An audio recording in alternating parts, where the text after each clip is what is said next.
Hi my friend, how are you? Welcome to Joey's Tech. I am Joey, and in this video of Joey's Tech we are going to solve another major problem of dynamic programming, minimum number of jumps to reach end. I love this problem a lot. You are going to love it too because it is so easy to understand, it is so easy to learn, it is so easy to grasp. So watch this video till the end because you are going to master another major problem of dynamic programming. Let's begin. Wait, before we begin, a humble request to you that you subscribe to my channel, that you hit the bell icon so that you are notified whenever I release any new video of dynamic programming, so that you don't miss out any of my videos of dynamic programming. Okay, let's begin now. Minimum number of jumps to reach end. So we are going to assume a character Raghav here. Okay, so Raghav is standing at the starting point of a path which is divided into blocks. So there is a path which is divided into blocks of equal length. In each block of the path, the maximum number of steps Raghav can jump from that particular block is written. So in each of the blocks you are going to find a number, and that number denotes how many blocks ahead, okay, how many maximum blocks ahead Raghav can jump. We need to write down an algorithm using dynamic programming to find out the minimum number of jumps that Raghav needs to reach to the last block. So he's standing at the 0th block, and we need to design an algorithm using dynamic programming using which Raghav can reach the end, okay, in minimum number of jumps. All right, let's move ahead. So this is the problem. The path has been represented as array for your convenience. You can see the at 0th block number 2 is written. That means if Raghav is standing at 0th block, he can jump 2 blocks ahead, maximum 2 blocks ahead. Okay, at number 1, at first block number 2 is written. That means he can jump 2 blocks ahead if he's standing at block 1. So this is the information that we have with us, and we need to find out the minimum number of jumps that Raghav is going to take if he has to reach block 5 from block C. Okay, so let's solve this problem using dynamic programming. So this is our setup. You can see there we have our main array. Okay, the number at the top of each box represents the index of that box. All right, so we have blocks from 0 to 5. We have the steps written in each of these boxes.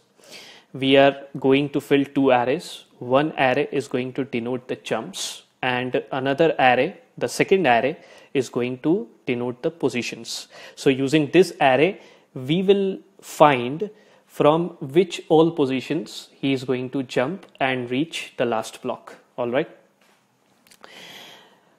I am going to put 2 counters over here. I will put I over here and I'll put J over here.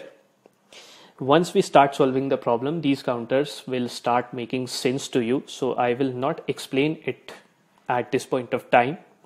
If you are not able to understand the significance of these counters, then you can comment on this video and I will answer your questions within 24 hours. All right. Now let's begin from this cell, the 0th cell. Now Raghav is standing at index 0. So if he is standing at index 0, then does he have to make any jump in order to reach 0? No, right? So this is going to our base block and we are going to fill this cell with 0. The position is also going to be 0. All right. Now we move to 1 and each block will be represented by this counter I. Okay. So that means Raghav is at index 1, is at block 1. All right.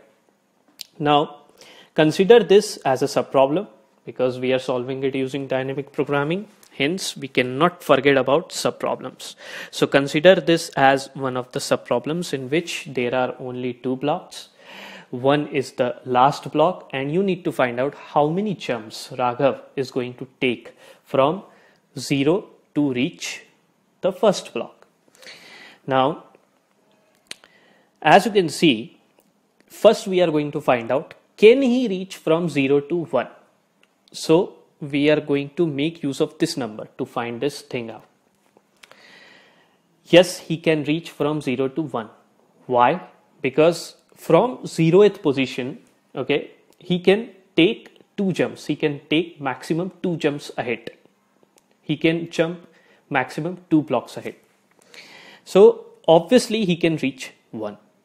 And if we can calculate this mathematically as well, we need to find out if 0 plus 2 is going to be greater than this 1 or not. So here 0 plus 2 is going to be 2 and it is going to be greater than this 1.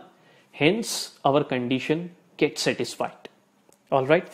So once we have found out that Raghav can jump from 0 to 1, we are going to go and find out what the value is at that particular block. Here the value is 0.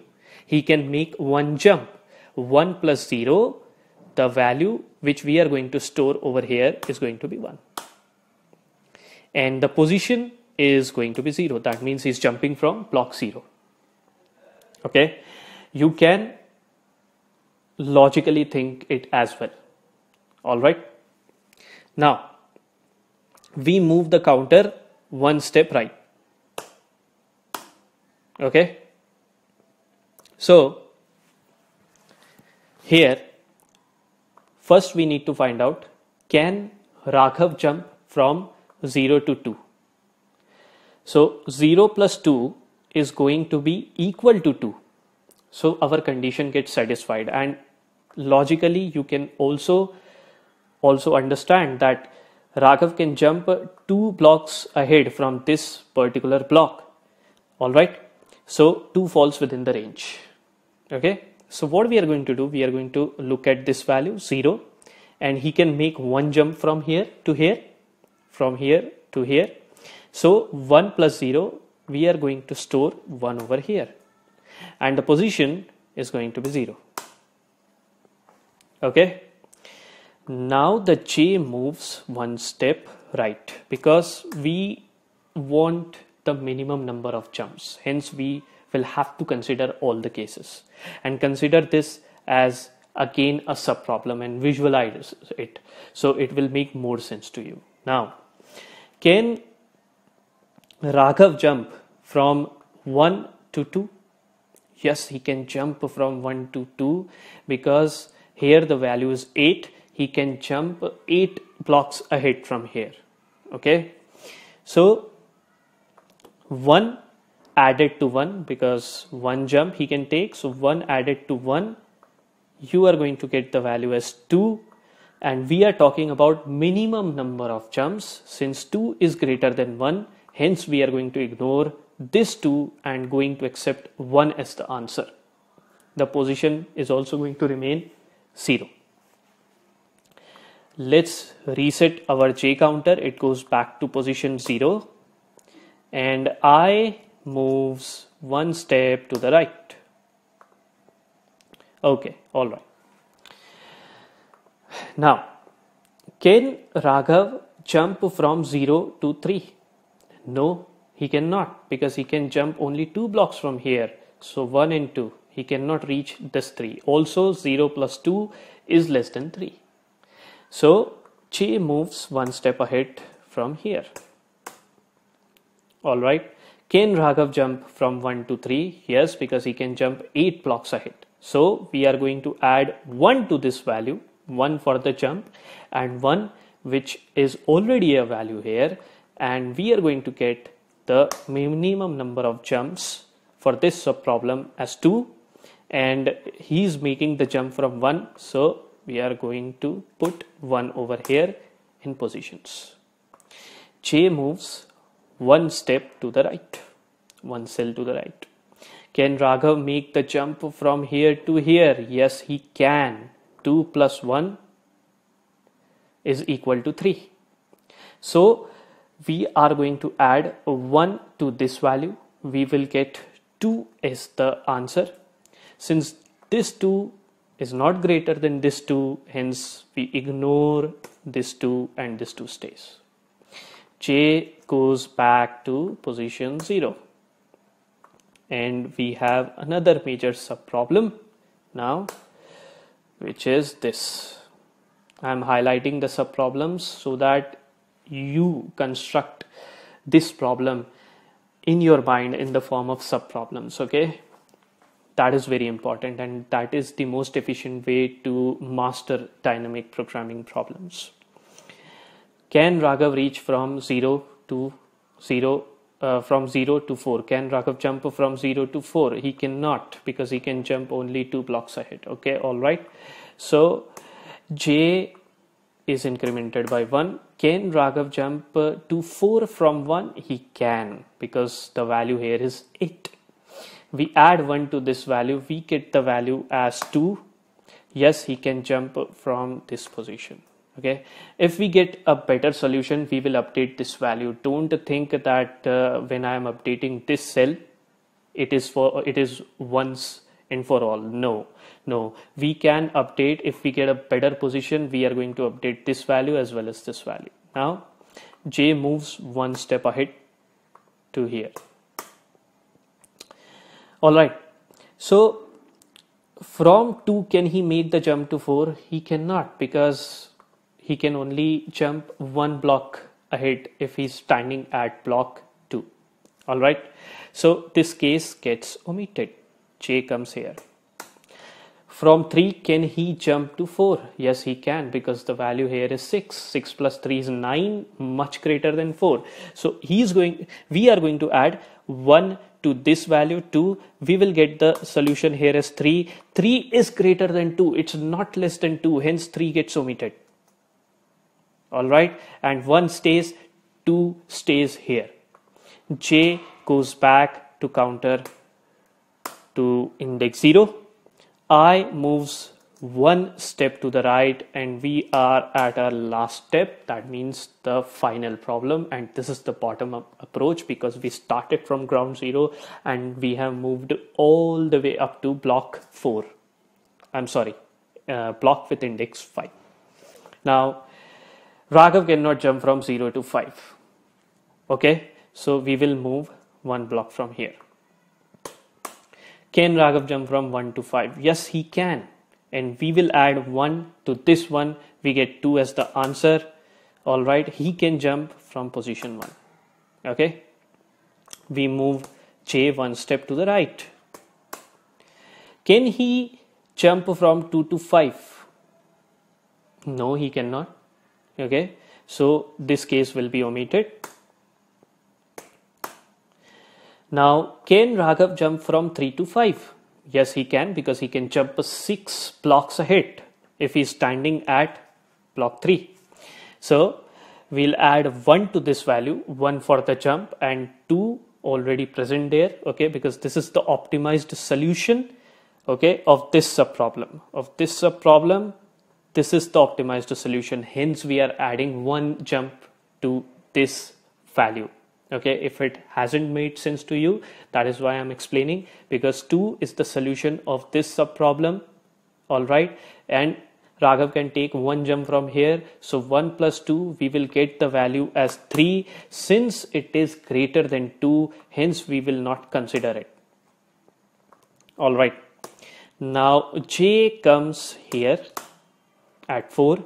Can Raghav jump from 4 to 5? He can, because at 4 the value is 9.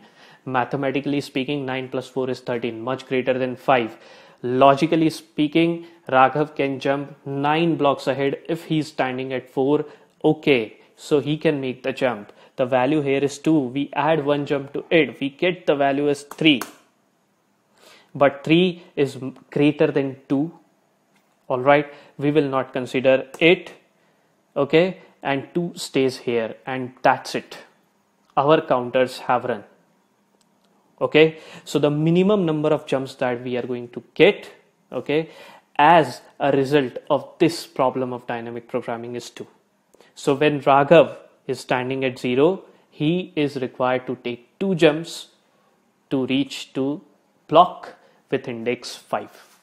The block which is represented by index 5. Now let's see at which cell he is going to take a jump. Okay, at which all cells he is going to take the jump to reach 5. Okay, so we will make use of this particular array, the positions array, like I told you before. We are going to start from here. So to reach 5, he is reaching 5 from block of index 1. That is how you are going to read this array. So let me highlight it with yellow. So to reach block with index 5, he is jumping from block of index 1. Let's go to block of index 1. Now to reach, he is reaching block of index 1 from block of index 0. Okay, so 0 is our starting position. We need not read it more. All right, and this is our final result. So he is going to make jump from 0 to 1 and from 1 to 5. That's it. 2 jumps he's taking, and this is our answer. Now let's look at the algorithm. So this is our algorithm. If I is less than equal to j plus array of j, ARR represents our array, and I is the position, the main position, the last block of each subproblem. If it is going to be less than equal to j plus ARR j, then it is going to go inside the if block, and jump is our array. So jump I is going to be minimum of the value which is present at that cell. Okay, minimum of that value, either that value or the value which we are going to get from the block which is under consideration plus 1 jump, like we have already done it. The time complexity of this dynamic programming solution is going to be O within braces n square. So with this, we have come to the end of this video. I hope you enjoyed watching this video. I'll see you in the next video of Joey's Tech. Ciao, ciao. Goodbye.